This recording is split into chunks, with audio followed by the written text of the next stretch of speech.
Hey guys welcome back to our pre market session. So first of all നമുക്ക് ഗോൾഡിൽ നിന്ന് start ചെയ്യാം. എന്താണ് കറണ്ട് സിറ്റുവേഷൻ നോക്കാം. ഓക്കെ, അപ്പോൾ ഇവിടെ നോക്കിയാൽ ഗോൾഡിൻ്റെ വീക്ക്ലി ക്യാൻഡിൽസ് നോക്കിക്കഴിഞ്ഞാൽ നമുക്കൊരു ക്ലീൻ മൊമെൻറ്റം ബിൽഡ് ചെയ്തിട്ട് എന്താണ് കഴിഞ്ഞ വീക്ക് ഒരു വീണ്ടും ഫോൾ ആയിട്ടുണ്ട് അല്ലേ. അതായത് ഒരു നല്ലൊരു ബുള്ളിഷ്നെസ് അല്ലെങ്കിൽ നല്ലൊരു മർബൂസ് ക്യാൻഡിൽ നിങ്ങൾക്ക് ഇവിടെ കാണാം. അത് കഴിഞ്ഞിട്ട് ലാസ്റ്റ് വീക്ക് ഒരു ബെയറിഷ്നെസ് സംഭവിച്ചിട്ടുണ്ട്. ഓക്കെ, അപ്പോൾ ഇതെന്തുകൊണ്ടാണെന്ന് ചോദിച്ചു കഴിഞ്ഞാൽ ഒരു ഫ്യൂവൽ കളക്ട് ചെയ്യുക എന്ന രീതിയിലാണ് ഗോൾഡ് എപ്പോഴും ഇങ്ങനെ ഒരു പുൾ ബാക്ക് കാണിക്കുന്നത്. അതിപ്പോൾ അപ്പ് സൈഡിലോട്ടായാലും ഡൗൺ സൈഡിലോട്ടായാലും പുൾ ബാക്ക്സ് എപ്പോഴും ഗോൾഡ് തരുന്നത് അടുത്ത ഒരു ഇനിഷ്യൽ പമ്പിനോ ഡമ്പിനോ വേണ്ടിയിട്ട് പ്രിപ്പയർ ചെയ്യുന്നതാണ്. അപ്പോൾ ഇവിടെ നോക്കിക്കഴിഞ്ഞാൽ ഈ വീക്ക് നമ്മൾ എക്സ്പെക്റ്റ് ചെയ്യുന്ന മൊമെൻറ്റം എന്താണെന്ന് വെച്ച് കഴിഞ്ഞാൽ ഇപ്പോൾ 4 അവറിലേക്ക് വന്നു കഴിഞ്ഞാൽ ഗോൾഡ് നിങ്ങൾക്ക് ക്ലീൻ ആയിട്ടൊരു ബുള്ളിഷ്നെസ് പ്രൊവൈഡ് ചെയ്യുന്നത് കാണാം. അതായത് ഈ ഒരു റേഞ്ചിൽ നിന്ന് മാർക്കറ്റ് നല്ല രീതിയിൽ ബുള്ളിഷ്നെസ് പ്രൊവൈഡ് ചെയ്യുന്നുണ്ട്. അതുപോലെ തന്നെ കറൻ്റ്ലി മാർക്കറ്റ് നിൽക്കുന്നത് ഒരു സപ്ലൈ സോണിലാണ്.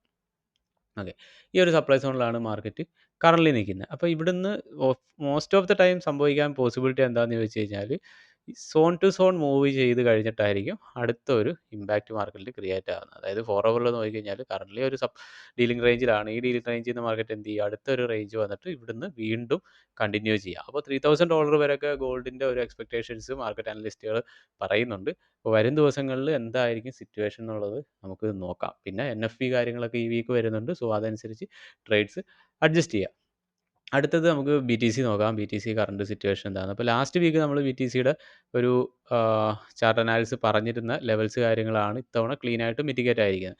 നിങ്ങൾക്ക് ഇവിടെ നോക്കിയാൽ കാണാം ഈ റേഞ്ചിൽ ലെറ്റ്സ് വൺ ഡേയിൽ പോവാം.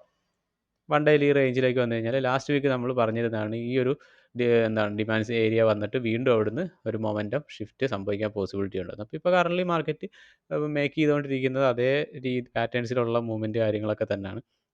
കാരണം BTC ഓഫ് കോഴ്സ് ബുള്ളിഷ് ആണ്, എല്ലാവർക്കും അറിയാം ക്രിപ്റ്റോയുടെ സിറ്റുവേഷൻസ് ഇപ്പോൾ എന്താണ്. അപ്പോൾ ഇപ്പോൾ കറൻ്റ്ലി നോക്കിക്കഴിഞ്ഞാൽ നമ്മൾ ബൈയിങ് തന്നെ നിൽക്കുക, ക്രിപ്റ്റോയിൽ സെല്ലിങ് ഓഫർ ചെയ്യുന്നില്ല കറൻ്റ്ലി. ഇപ്പോൾ ലിക്വിഡിറ്റി കോൺസെപ്റ്റ്സ് നോക്കിക്കഴിഞ്ഞാൽ മാർക്കറ്റ് ഓൾമോസ്റ്റ് ഈ ഒരു ലെവലിൽ ലിക്വിഡിറ്റി ഗ്രാബ് ചെയ്തിട്ട് ചെറിയൊരു ഡംപ് വന്നിട്ടുണ്ട്. അപ്പോൾ നെക്സ്റ്റ് വീക്ക് അല്ലെങ്കിൽ വരുന്ന വീക്ക് നമുക്ക് ഈ ഒരു റേഞ്ചിൽ നിന്ന് മാർക്കറ്റ് പുൾ ബാക്ക് കിട്ടുവാണെങ്കിൽ വീണ്ടും ഒരു ബൈ ഓപ്പർച്യൂണിറ്റീസ് എടുക്കുന്നതായിരിക്കും ബെറ്റർ. കാരണം ഇത് ബ്രേക്ക് ചെയ്യാനുള്ള പോസിബിലിറ്റി ഒരു 100K ഈ ഒരു NFP എടുത്ത് മാർക്കറ്റ് അച്ചീവ് ചെയ്യാനുള്ള പോസിബിലിറ്റി കൂടുതലാണ് BTCയിൽ. ഇനിയിപ്പോൾ യൂറോ USD നോക്കിക്കഴിഞ്ഞാൽ യൂറോ ഡോളർ ഇപ്പോൾ യൂറോയിലേക്ക് വന്നു കഴിഞ്ഞാൽ ലാസ്റ്റ് വീക്ക് ഫുള്ള് കൺസോൾട്ടേഷൻ ആയിരുന്നു.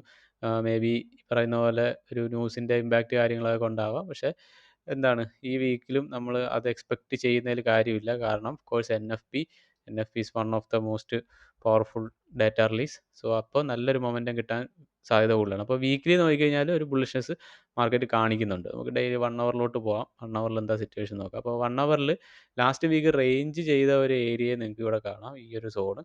അപ്പം ഇവിടെ യൂറോയിൽ നമുക്കൊരു ബുള്ളിഷ്നെസ് എക്സ്പെക്റ്റ് ചെയ്യാം. അതായത് ആദ്യത്തെ ഒരു 2 ഡേയിൽ ഇവിടെ ഒരു ഗ്യാപ്പ് നടന്നിട്ടുണ്ട്. ആദ്യത്തെ ഒരു 2 ഡേയിൽ മാർക്കറ്റ് എന്ത് ചെയ്യാം, പയ്യെ ഒന്ന് ഇറങ്ങി താഴെ വന്ന് ഈ സോൺ മിറ്റിഗേറ്റ് ആയി അവിടുന്ന് വീണ്ടും ബുള്ളിഷ് ആവാനുള്ള പോസിബിലിറ്റിയാണ് യൂറോയിൽ കാണുന്നത്. സെയിം സിറ്റുവേഷൻ തന്നെ ആയിരിക്കാം എന്താണ് GBP USDയിലും സംഭവിക്കാൻ സാധ്യത. കാരണം രണ്ടും ഏകദേശം ഒരേ കോറിലേഷൻസ് വരുന്ന പെയറാണ്.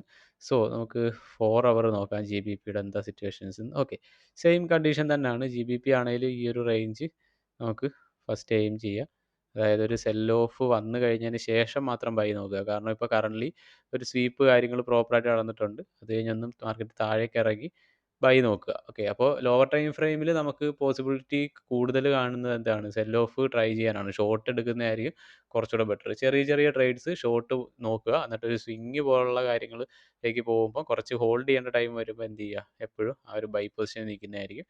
GBPയിലും സെയിം യൂറോയിലും എന്താണ് ഇമ്പാക്റ്റ്. ഓക്കെ, അപ്പോൾ ഇതാണ് ഈ വീക്കിലെ ഒരു അനാലിസിസ് കാര്യങ്ങൾ എന്താണ് നമ്മൾ എക്സ്പെക്റ്റ് ചെയ്യുന്ന ലെവൽസ്. അതുപോലെ തന്നെ ഡെയിലി അപ്ഡേറ്റ്സ് കാര്യങ്ങളും കിട്ടണമെന്നുള്ളവർ നമ്മുടെ ടെലഗ്രാം ചാനലിലൂടെ ജോയിൻ ചെയ്യുക. വീഡിയോയുടെ ഡിസ്ക്രിപ്ഷനിൽ ലിങ്ക് പ്രൊവൈഡ് ചെയ്തിട്ടുണ്ട്. അപ്പോൾ മറ്റൊരു വീഡിയോ ആയി വീണ്ടും കാണാം. എല്ലാവർക്കും സേഫ് ട്രേഡിംഗ്.